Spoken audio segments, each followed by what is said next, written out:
यहाँ पर आपको नज़र आएगी।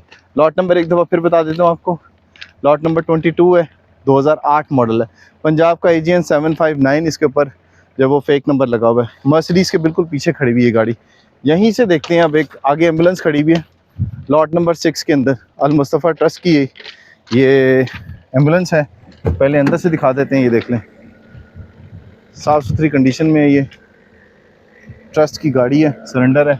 यहाँ से देख लें, आगे से देख लें, RIS 2857 इसका नंबर है, ये देखें। खैर अंदर से आपको दिखा दी, अब यहाँ से देख लें कंडीशन इसकी, ये भी आपको नज़र आएगी हायस। यहाँ से बैक से दिखा देते हैं, ये ज़रा देख लें एक दफ़ा। टायर भी देखें इसके बेहतरीन कंडीशन के अंदर है। फिर पीछे लॉट नंबर 18 में खड़ी हुई है, ये दिखाएं लॉट नंबर 18, करीब लेके आए ज़रा। लैंड क्रूज़र है प्राडो, 2014 मॉडल है, AAT 101 ICT इसका फेक नंबर है। सामने से देख लें, फ्रंट इसका बड़ा ही खूबसूरत है।